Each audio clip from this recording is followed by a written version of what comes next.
Welcome. My name is Sarah Switzer, and today I will be presenting a presentation as adapted from a much larger chapter in my doctoral dissertation. I am now a postdoc at U of T in Takaranto on the lands of the Petun First Nations, the Huron-Wendat, the Seneca, and more recently, the Mississaugas of the Credit River. Non-participation at its core is about self-determination. I'm not quite sure what it means to start with a land acknowledgement, which is so specific to place in an online presentation. And yet, as a settler, it is vitally important that I begin here to mark these political and ethical commitments that are so essential to the concepts I'll be discussing today. I have no conflicts of interest to declare. The work that I'm about to share is nestled within a CBPR project, picturing participation, that use case study design and photo voice to explore how different stakeholders within and across the HIV sector in Toronto understood engagement. And our larger overall goal was really to help organizations think more deeply and in more nuanced ways about how they could meaningfully feasibly and ethically involve people living with and impacted by HIV within their organizations or projects. Now, community members, organizational staff, and academic researchers partnered to design and execute this study. And I want to really deeply acknowledge their efforts here. This presentation is solo authored in part because of the restrictions that come with doctoral work, but this was by no means a solo authored project, and their names and many of the other outcomes that we worked on together are listed at the end. Now, at each of the sites, we asked participants to take, discuss, and then analyze photographs that represented what engagement meant to them. Today, I'm going to be focusing just on the youth site, Empower, where we explored youth engagement. Now, workshops were followed by a collaborative analysis process where we identified 7 themes, including non-participation, which I'll discuss shortly, and then researcher-led analysis. So for me, that was site-specific visual and thematic analysis done through In Vivo. Empower is a youth-led HIV prevention and harm reduction peer education program that was in operation at a local community center from 2010 to 2016. Many young people were actively involved as youth leaders in the HIV, sexual health, and youth-led sector, and so they had very apt things to say about participation and its limits. Now, the sample at this particular site was also exceptionally diverse with respect to race, indigeneity, age, sexual orientation, ability, HIV status, and drug use experience. Non-participation, which I'll be discussing today, includes what it means to actively not participate, either temporarily or permanently, but also how young people might see their participation as constrained. Participatory projects may provide many benefits, like redistributing power or allowing young people to respond to community issues on their own terms, but they can also be complicated. They can reinscribe power relations at the very same time.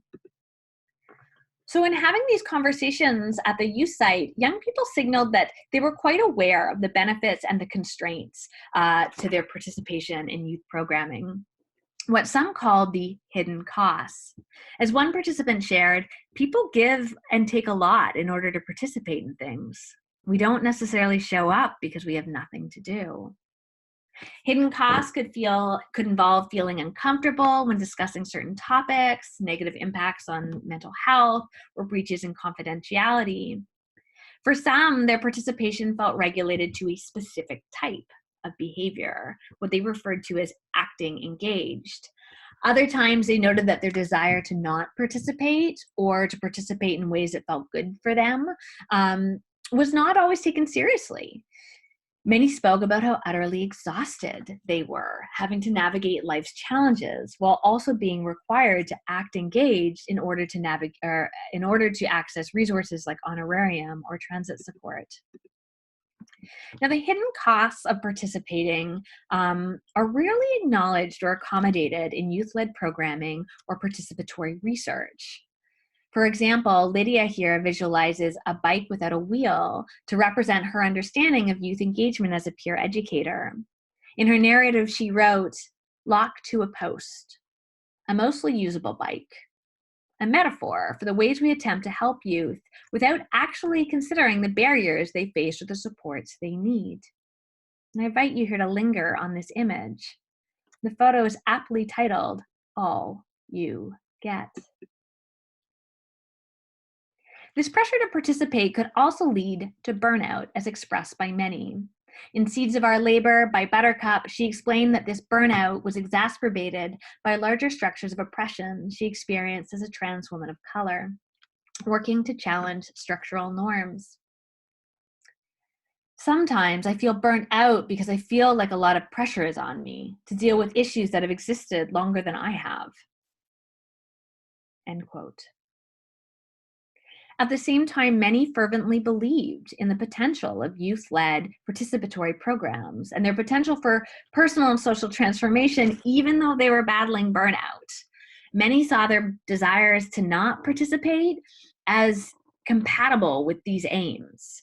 They spoke about the right to pass, this zone that was fluid between being involved or not being involved, that levels might shift over the course of a project or a workshop, and that participating or not participating was not always a binary.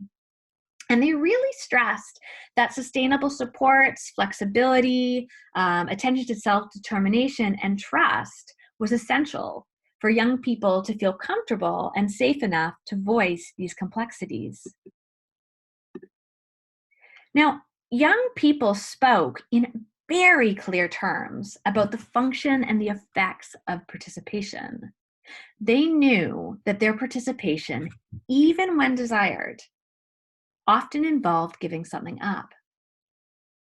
While participants didn't speak directly to neoliberalism as a concept, youth actively deconstructed the ideas of the rational neoliberal actor who was able to simply show up and participate. Others like Kwan speak to this in their work, that to kind of become a good citizen subject necessitates voluntarily or willingly participating in youth programs or initiatives. So participants insisted that they must act engaged, even if they were burnt out, even when they were battling struggling with kind of these hidden costs, to access services or programs. It complicates the idea of voluntary or empowered participation that predominates conversations about youth engagement. Or drawing on Sarah Ahmed's work, those who do not demonstrate a particular affect of acting engaged can be perceived as willful and deviant. And we know that some youth are more likely to be charged with being willful or deviant. That the neoliberal logic of participation has particular implications on young people who already have their lives surveilled by the state, such as queer and trans youth, disabled youth, BIPOC youth, and youth who use drugs. As Dylan argues, participation does not exist in a neutral, suspended space empty of power or history, nor are its benefits necessarily axiomatic or its implications readily predictable. Dominant participation typologies often assume a particular arc from unengaged to engaged or bewildered to enlightened. And in this larger chapter, I really invite readers to consider what these theories of change might conceal, especially when thinking about settler colonialism, neoliberalism, and white supremacy. And in the context of community engagement projects led by universities, nonprofit organizations, the government, the decision to not participate by young people or to participate in ways that make sense to them may actually be an active strategy of resistance, this kind of subtle act of resistance in tight spaces to draw on the work of Chicano theorist Cindy Cruz. Here I'm also indebted to Indigenous scholars Simpson, Tuck, and Couthard, and activists writing on the politics of refusal, what it means to turn away from the state, especially for communities who've had their lives heavily researched or their lives heavily administered by the state, schools, or nonprofit organizations with their own colonial legacies. Ganawaki Mohawk scholar Audrey Simpson writes, "What happens when we refuse what all presumably sensible people perceive as good things? In this context, what does non-participation as refusal do conceptually to our participatory projects?" And to close, How might we reconceptualize our projects or our participation framework so that we envision young people as capable of navigating participation on their own terms?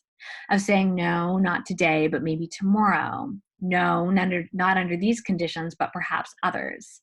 How might we see young people who claim a position of non-participation not as deviant, but as agentic individuals who come to projects with their own understanding of calculated risks? Non-participation does not have to be a behaviorist binary akin to disengagement, but rather a heuristic tool for asking new questions about the constraints of participatory projects, about young people's desires, and as practitioners, our own. We can also do harm, even as we're trying to kind of do good. And in closing, what else? And what other kinds of thought or subject positions might non-participation call into our projects, communities, and our lives? So with that, I thank you. For more on the non-participation, please see the links below, as well as other articles produced by our team. Thank you.